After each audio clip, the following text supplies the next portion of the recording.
Après l'élimination du roi T'Challa, un nouvel ennemi surgit avec l'intention de détruire Wakanda. Pour protéger son peuple, Shuri doit surmonter son chagrin et trouver une solution pour restaurer la paix. Aujourd'hui, nous allons récapituler l'histoire du film Black Panther, Wakanda Forever de 2022. En raison d'une maladie grave qui a envahi son corps, le roi T'Challa est décédé quelques années après avoir pris les rênes de son père. Lors de la cérémonie d'adieu pour leur roi bien-aimé, tout le peuple de Wakanda s'est rassemblé pour dire au revoir à leur grand leader, la Panthère Noire. Bien qu'elle ne soit pas responsable de ce qui s'est passé, Shuri se sent coupable de la mort de son frère, car elle n'a pas pu trouver de remède pour lui. Un an après la mort de T'Challa, la reine Ramonda se rend au siège des Nations Unies à Genève pour répondre au nom de son peuple. Wakanda est accusé par les représentants d'autres pays de ne pas respecter l'accord de partage de sa technologie et de ses ressources, y compris le vibranium. Face à ces accusations, Ramonda affirme qu'il a toujours fait partie de la politique de son peuple de ne jamais échanger le vibranium avec d'autres nations, car ce matériau serait certainement utilisé de manière nuisible. La veille, l'un des centres de sensibilisation de Wakanda a été attaqué par un groupe de soldats qui avaient l'intention de voler les armes en vibranium. Cependant, Okoye et les Dora Milaje étaient là pour les protéger. Même armés de fusils, les soldats n'avaient aucune chance face aux guerriers de Wakanda. Lors de la réunion avec les dirigeants de différents pays, Ramonda présente à tous les preuves qui prouvent l'implication de l'ambassade de France dans cette attaque. Elle déclare que son peuple continuera à protéger ses ressources et souhaite bonne chance à ceux qui tentent de les contester. Après ce discours, les nations ont abandonné l'idée d'envahir les laboratoires wakandais et ont commencé à chercher des moyens alternatifs pour obtenir du vibranium. Après avoir identifié une source possible de vibranium dans l'océan à l'aide d'un détecteur précis, la marine, en collaboration avec la CIA, envoie 2 plongeurs pour vérifier si l'information est vraie. Cependant, lorsque Jackson et Salazar s'approchent du matériau, ils se font attaquer par une mystérieuse créature marine et ne survivent pas. Ensuite, les soldats à bord du navire entendent un bruit d'origine inconnue et sont hypnotisés. Influencés par ce bruit, les marins sautent dans la mer et se noient. En remarquant l'attaque sonore, Smithy et le docteur Graham utilisent des bouchons d'oreilles pour se protéger et sortent vérifier l'origine du son. À l'extérieur du navire, le duo est surpris par des créatures humanoïdes bleues, et Smithy est éliminé. Heureusement, la doctoresse parvient à s'échapper et court autour du navire pour échapper à ses ennemis. Elle monte rapidement dans l'hélicoptère de sauvetage et parvient à s'enfuir avec le pilote. Mais le duo ne va pas très loin car un super-humain volant attrape l'appareil en plein vol et le jette dans l'océan. 12 mois ont passé et Shuri n'a toujours pas réussi à surmonter la mort de son frère. Inquiète pour sa fille, Ramonda décide de l'emmener camper et lui dit qu'elle doit lui révéler quelque chose. À ce moment, elles sont interrompues par le cri d'un éléphant et réalisent que quelqu'un est à proximité. Soudain, un homme inconnu émerge du fond du lac et se présente comme étant Namor. L'intrus révèle qu'il est là pour demander de l'aide, car maintenant que les nations du monde entier recherchent du vibranium, son peuple est également en danger. Cependant, Ramonda ne montre aucun intérêt à répondre à la demande d'un étranger et décide de partir. Mais avant de partir, il révèle qu'un scientifique américain a construit une machine capable de détecter le vibranium et demande à la femme de l'aider à la retrouver après avoir capturé le coupable. Il lui suffit de faire sonner une coquille de conque et bientôt Namor et son armée apparaîtront. Après cette visite inattendue, la reine décide de convoquer le conseil pour discuter des actions à entreprendre. Tout le monde, sauf M'Baku, est d'accord pour que Ramonda livre le scientifique américain. Le guerrier dit que la meilleure solution est d'en finir avec l'homme-poisson afin d'éviter qu'il ne réapparaisse à l'avenir pour faire de nouvelles demandes. Pendant ce temps, Shuri analyse la machine que Namor a apportée à Wakanda et affirme que la personne qui a construit ce détecteur de vibranium est brillante. Dans une tentative d'obtenir des informations sur cette affaire, Okoye et Shuri se rendent aux États-Unis et rendent visite à Everett Ross, qui révèle l'identité de la fille qui a construit la machine. La scientifique est en réalité une jeune femme de 19 ans appelée Riri Williams, qui est encore à l'université. Après quelques minutes passées à observer la jeune femme, Shuri décide d'aller lui parler, et Riri la reconnaît immédiatement. Lorsqu'on lui demande des informations sur la machine qu'elle a créée, la jeune femme explique qu'il s'agissait d'un projet développé pour son cours de métallurgie à l'école, car son professeur lui avait lancé le défi de créer un appareil capable de détecter le vibranium. Pendant la conversation, Riri se rend compte qu'elle est en danger et décide d'accompagner Shuri et Okoye à Wakanda. Avant de partir, la jeune femme dit qu'elle doit se rendre à son laboratoire de fortune pour récupérer son ordinateur portable. À ce moment-là, des agents du FBI apparaissent et encerclent les lieux. Furieuse, Riri blâme Shuri et Okoye pour ce qui se passe tout en brûlant tous ses projets pour que le gouvernement ne puisse pas les voler et n'ait aucune preuve contre elle. Heureusement, la jeune femme dispose d'une sortie de secours et revêt le costume de robot qu'elle a construit elle-même, tandis que ses nouvelles amies wakandaises fuient en voiture. Lorsque les agents du FBI pénètrent dans le garage, Riri les attaque et dégage le chemin pour Shuri et Okoye. Dans une tentative de semer les officiers, ils décident de se séparer. Riri prend une moto et traverse la ville en effectuant des manœuvres audacieuses pour renverser les obstacles. Quelques minutes plus tard, elle et Okwa se retrouvent, et la princesse découvre que sa localisation est suivie par un drone. En apprenant cela, Riri se dirige vers l'appareil attaché à un avion et parvient à le détruire d'un seul tir. En raison de l'altitude, la jeune femme manque d'oxygène et tombe dans l'océan. Cependant, avant qu'elle ne plonge dans l'eau, les propulseurs de son costume s'activent et elle réussit à se sauver. Voyant les véhicules encercler le pont, Riri tire un autre coup et ouvre le chemin pour ses amis. À ce moment-là, elle est cependant touchée et tombe au sol. Puis, la même chose arrive à Shuri et Okwa, dont les véhicules sont attaqués par une bombe à eau.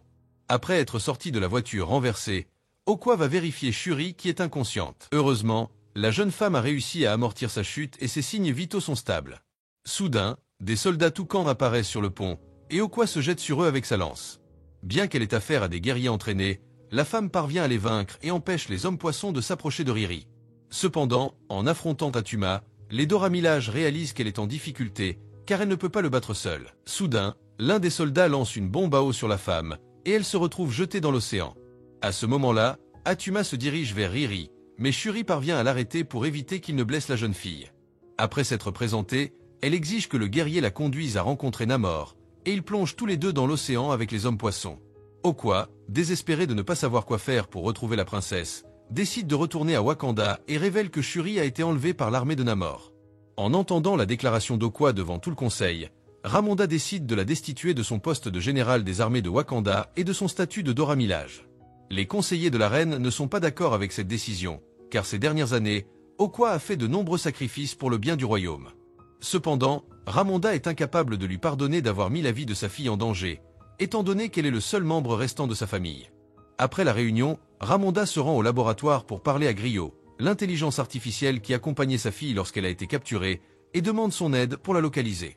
À ce stade, la reine contacte l'agent Ross, qui dit qu'il fera tout ce qui est en son pouvoir pour l'aider à sauver la princesse. Incapable d'attendre passivement une solution, Ramonda décide de se rendre en Haïti à la recherche de Nakia, car elle est une espionne expérimentée. La reine demande alors aux guerriers d'infiltrer la nation des hommes-poissons pour sauver la princesse, sans même imaginer qu'en ce moment même, Shuri et Riri sont retenus dans une grotte sous-marine. Le lendemain, Nakia commence son enquête et se rend dans un village pour interroger les habitants afin de recueillir des informations sur Namor et son royaume. Lorsqu'elle rencontre enfin le leader du peuple, elle découvre qu'il est en vie depuis le XVIe siècle et que sa mère était humaine. Namor explique alors comment il a acquis ses pouvoirs spéciaux. Selon lui, les femmes de son village ont été chassées de leurs terres par des conquistadors espagnols en pleine famine, guerre et maladie. Son peuple s'est tourné vers Chok, le dieu de la pluie et de l'abondance, pour obtenir de l'aide. Après avoir demandé l'aide de l'entité, le chaman de la tribu a eu une vision sur la manière de sauver son peuple et a plongé dans l'océan à la recherche d'une plante bleue poussant sur un rocher. Lors d'un rituel, tous les villageois ont ingéré la plante, mais la mère de Namor ne voulait pas le faire car elle était enceinte. Cependant, le chaman a réussi à la convaincre que son bébé était malade et que seule cette fleur pouvait le guérir. Il a également promis que Namor serait le nouveau roi de la tribu, car il serait le premier enfant à naître sous les pouvoirs de la plante. Ce que le chaman a dit après avoir ingéré cette fleur, c'est que le peuple est devenu malade et que leur existence a cessé ce jour-là. Cependant, quelques heures plus tard, ils se sont tous réveillés, mais leurs corps n'étaient plus les mêmes qu'auparavant. La plante leur avait enlevé la capacité de respirer l'air, mais leur permettait d'extraire l'oxygène de la mer. Depuis lors, le groupe a décidé de s'installer dans l'océan, loin des guerres et des maladies. Quelques mois plus tard, Namor est né et est devenu le fils aîné de la tribu. La plante lui a donné des oreilles pointues et des ailes aux chevilles, le caractérisant comme un mutant, ainsi qu'une longévité plus lente que celle de tout être humain. Namor est devenu capable de voler et de respirer l'air de la terre, tout comme ses ancêtres. Des années plus tard, lorsque sa mère est morte de vieillesse, Namor a décidé de réaliser son dernier souhait et est monté à la surface pour l'enterrer. Cependant, lorsqu'il a vu les indigènes être emprisonnés, il n'a pas hésité à agir et à rassembler son armée pour expulser les Espagnols de ces terres. Après avoir entendu cette histoire, Shuri comprend pourquoi Namor veut éliminer Riri, mais elle dit qu'il l'emmènera à Wakanda où la jeune femme ne pourra pas représenter un danger pour son peuple. Cependant, Namor refuse l'accord, alors Shuri propose de rester à sa place. Avant de continuer les négociations, l'homme-poisson décide de la conduire voir son royaume, et la princesse doit porter un costume spécial pour supporter la pression de l'océan. Lors de la plongée, Shuri est présentée aux magnifiques créatures qui vivent au fond de la mer et est ravie de découvrir la ville de Toin, qui a été construite autour d'un soleil artificiel en vibranium. Pendant qu'il enquête sur l'emplacement de la princesse, Ka obtient l'aide de Griot pour trouver une grotte sous-marine située à 140 mètres sous la surface où Shuri est censé être détenue. Après avoir enfilé son costume de plongée, l'espionne plonge dans l'océan et entre dans le sous-marin qui la conduira à la grotte. En tant que première personne de la surface à visiter Twin, Shuri reçoit un bracelet fabriqué à partir de la plante qui a sauvé le peuple et félicite Namor pour tout ce qu'il et sa tribu ont construit. Cependant, en tant que princesse de Wakanda, elle dit qu'elle ne peut pas permettre qu'il exécute Riri et qu'elle ne partira pas sans elle. À ce moment-là, Namor révèle qu'il prévoit de déclarer la guerre au peuple de la surface et a besoin de savoir si Wakanda sera son allié dans cette bataille. La machine construite par Riri n'était que le déclencheur qui l'a conduit à prendre cette décision, sachant que ses ancêtres avaient été exploités et que leurs terres avaient été pillées pendant des centaines d'années. Connaissant que Wakanda est également une cible pour le reste du monde, qui attend juste une opportunité pour piller le pays, Namor prévoit de s'allier avec les Wakandans pour soumettre les autres nations. Cependant, Shuri dit que son peuple ne l'aidera jamais à atteindre cet objectif, et Namor dit que si Wakanda refuse cet accord, il sera automatiquement en guerre contre le peuple de Twin. Au cours de la conversation, Namor est informé que sa présence est requise à la surface et se rend rencontrer Ramonda, dont la mission est de le distraire afin que Nakia puisse envahir la grotte. Après avoir éliminé les femmes poissons chargées de surveiller Shuri, Nakia s'enfuit avec Riri et la princesse. Elle utilise ensuite le sous-marin pour les conduire à la surface. À ce moment-là, un navire wakandais apparaît et Ramonda utilise sa technologie pour embarquer le trio à bord. Soulagée, la reine étreint sa fille et ordonne à Griot de les conduire à Wakanda. Lorsqu'il découvre les deux guerriers inanimés, Namor réalise bientôt qu'il a été trompé par Ramonda et décide de se venger. Maintenant que Shuri a rencontré Twin, il n'y a aucune garantie que la localisation de la ville restera sûre. Namor décide d'agir le plus rapidement possible pour protéger son peuple. Avec le soutien d'Atuma et de son armée, Namor a l'intention d'envahir Wakanda et de donner l'exemple au reste du monde. Sachant que Namor cherchera à se venger dès qu'il arrivera dans son pays, Shuri ordonne de renforcer les barrières protégeant Wakanda. Cependant, son coup ne fait aucun mal à l'ennemi qui, d'un seul coup de poing, l'éjecte loin. À ce moment-là, les navires wakandais s'approchent pour attaquer Namor, mais l'homme-poisson, doté d'une force surhumaine, parvient à les abattre avec facilité. Ensuite, le navire de Shuri s'approche et la guerrière décide de replonger. Elle nage alors à grande vitesse, forçant la princesse à abaisser son altitude pour tirer. Lorsque cela se produit, Namor saute sur l'avion et parvient à le faire tomber, tandis que Shuri essaie de s'échapper avant que sa cabine ne soit inondée.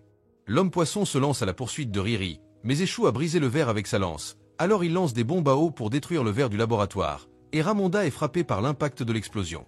La reine s'évanouit et, en se réveillant, se rend compte que Riri se noie. Elle plonge immédiatement pour la sauver et ramène la jeune femme à la surface. Quelques minutes plus tard, lorsqu'Okwa et Nakia arrivent au laboratoire, elle trouve les corps de Riri et Ramonda flottants, mais les deux sont inconscientes. Réalisant qu'il est allé trop loin en attaquant la reine, Namor décide de partir mais dit qu'il reviendra dans une semaine avec toute son armée. Si les Wakandais refusent de se battre à ses côtés pour soumettre le reste du monde, l'homme promet de détruire tout le pays. Lorsque Shuri apparaît, Namor quitte Wakanda avec ses troupes et la princesse désespère en voyant le corps sans vie de sa mère. Après quelques secondes de massage cardiaque, Riri se rétablit, mais Ramonda reste inconsciente jusqu'à ce qu'Okwa réalise qu'elle ne se réveillera jamais. Peu après avoir assisté à la veillée de son bien-aimé frère, Shuri subit une nouvelle perte et doit assister aux funérailles de sa mère. Maintenant que la reine est partie, la jeune femme doit prendre une décision difficile qui changera le destin de tout son peuple. En essayant de trouver une solution pour empêcher d'autres Wakandais d'être éliminés, elle étudie une solution pour ramener le Black Panther, puisque toutes les copies de la plante du cœur ont été détruites par son cousin. Avec l'aide de Griot, elle décide de tenter de créer une plante du cœur synthétique à partir des fibres du bracelet qu'elle a obtenu de Namor. Étant donné que cette fleur a également été cultivée dans un sol riche en vibranium, il y a peut-être des similitudes fondamentales entre les deux plantes qui peuvent être exploitées. Alors que la princesse cherche une solution pour protéger son peuple, le reste de la population s'unit pour reconstruire le pays tout en étudiant la physiologie de Namor. Shuri découvre qu'il n'a pas de branchies comme tous les autres membres de son espèce. Cela signifie que l'homme-poisson respire par un processus de diffusion qui se produit à travers sa peau. Riri a donc l'idée de construire une capsule pour retirer toute l'eau de la surface de son corps, afin que l'homme n'ait pas accès à l'oxygène. Avec Shuri aux commandes, Okwa retrouve son statut de Dora Milaje et obtient une nouvelle tenue de combat. Après quelques jours de travail acharné pour restructurer l'ADN de la plante du cœur, Shuri parvient à créer une copie presque 100% compatible et décide de miser tout son espoir dessus. Avec l'aide de Nakia, elle prépare la potion qui la conduira vers le plan ancestral et attend avec impatience de retrouver sa mère. Au lieu de cela, Eric Killmonger l'attend. Lorsqu'elle le voit, Shuri est furieuse car c'est lui qui a détruit toute la plantation de la plante du cœur dans le passé. Grâce à Eric, Wakanda a été laissé sans protecteur et la reine Ramonda est morte lors de l'attaque de Namor. En entendant ces accusations, Eric dit que c'est Shuri qui l'a choisi inconsciemment pour être là et lui demande si elle sera une dirigeante noble comme son frère ou cherchera-t-elle à se venger comme son cousin. Après avoir entendu cette question, la jeune femme se réveille, effrayée, et se rend compte qu'elle a échoué dans son rituel, car ses ancêtres ne sont pas apparus pour lui parler. Furieuse, la princesse frappe le mannequin dans son laboratoire et réalise qu'elle est devenue des dizaines de fois plus forte qu'avant. À ce moment-là, elle comprend que le rituel a fonctionné et prépare son costume pour la bataille à venir. Après avoir revêtu l'uniforme de Black Panther, Shuri se rend voir les anciens conseillers de sa mère et demande aux aînés la permission d'avoir une conversation privée avec M'Baku. La jeune femme révèle alors qu'elle souhaite éliminer Namor, mais M'Baku pense que c'est une mauvaise idée. Il réalise que ses ennemis considèrent cet homme-poisson comme leur dieu, et l'éliminer pourrait mener à une guerre éternelle entre T'Challa et Wakanda. Cependant, Shuri n'est pas inquiète de cela, car son seul désir est de venger la mort de sa mère. Le lendemain matin, elle convoque toute l'armée wakandaise pour se joindre à elle dans cette mission et va rencontrer Namor. La jeune femme utilise la machine de détection de vibranium construite par Riri pour localiser la nation ennemie dans l'immense océan et attire l'attention des hommes-poissons qui viennent à sa rencontre. Pendant que Namor tente de tirer sur les avions, son armée décide d'envahir le navire. Mais les Dora Milaje étaient préparés à cela et avec l'aide de Shuri, parviennent à les empêcher de monter à bord. Protégé à l'intérieur de son costume, Riri essaie de s'approcher de Namor, mais il parvient à se déplacer à grande vitesse même hors de l'eau. Après avoir tendu une embuscade pour l'entourer, la jeune femme touche l'ennemi avec un tir, et Shuri s'approche pour finir le travail, désireuse de venger personnellement l'homme qui a pris la vie de sa mère. Lorsque Namor est capturé par le navire, il se rend compte qu'il fait plus chaud que d'habitude et toute l'eau à la surface de son corps commence à s'évaporer. Après avoir capturé Namor, l'armée wakandaise entame la deuxième phase de leur plan et change le cap du navire pour retourner dans leur pays. Cependant, les hommes-poissons ne vont pas les laisser s'échapper aussi facilement et utilisent des milliers d'explosifs pour attaquer le navire. Pendant l'impact de l'explosion, d'innombrables guerriers tombent dans la mer et sont attaqués par l'armée ennemie. Voyant leurs frères et sœurs être éliminés, Okoye et Anaka passent à l'action et utilisent les combinaisons volantes créées par la princesse pour protéger leur peuple. Pendant ce temps, Shuri est piégée à l'intérieur du navire avec son plus grand ennemi et ordonne à Griot de les transporter dans le désert. Grâce aux attaques de Namor, le navire va exploser à tout moment, et lorsqu'il le fera, l'homme-poisson doit être loin de l'océan. En atteignant la terre ferme, Shuri est attaqué mais parvient à arracher une des ailes de la cheville de Namor, ce qui l'empêche de voler. Entre-temps, l'armée de Namor a réussi à envahir le navire et les guerriers wakandais font tout leur possible pour les vaincre, mais ils sont en réalité en infériorité numérique. Furieuse, Shuri canalise toute sa colère et décide de l'utiliser comme carburant pour vaincre Namor. La princesse est sur le point de remporter le duel lorsque son ennemi lui transperce le corps avec une lance et se dirige ensuite vers l'océan. Après avoir retiré la lance de son abdomen, la jeune femme poursuit son adversaire, qui est affaibli par le manque d'eau. Elle active les propulseurs de son navire et brûle le corps de Namor, se remémorant toute la douleur que cet homme a causée à son peuple. Shuri se souvient combien lui aussi a souffert dans le passé et demande à Namor de se rendre. La jeune femme lui dit que son secret sera en sécurité avec le peuple de Wakanda et qu'elle ne révélera jamais l'existence de T'Challa à l'humanité. Sachant que c'est la seule chance de survie, Namor accepte de se rendre et accompagne Shuri jusqu'au navire. Une fois là-bas, il ordonne à son peuple de rentrer chez lui et annonce que la guerre entre les deux nations est terminée. Soulagés, les survivants retournent à Wakanda et reconstruisent leur société. Quelques semaines plus tard, un nouveau jardin de cœur de la plante médicinale commence à fleurir, et la princesse dit adieu à Riri, qui aura maintenant la chance de rentrer chez elle. Avec le trône libre, un nouveau duel doit avoir lieu pour choisir le futur roi, mais Shuri refuse de se présenter pour le poste et envoie à la place M'Baku. Pendant ce temps, elle se rend en Haïti où elle retrouve Nikia. Après avoir perdu tout ce qu'elle aimait, la princesse ne souhaite qu'une chose, avoir une chance de recommencer. Alors, qu'avez-vous pensé de ce film? Laissez-le dans les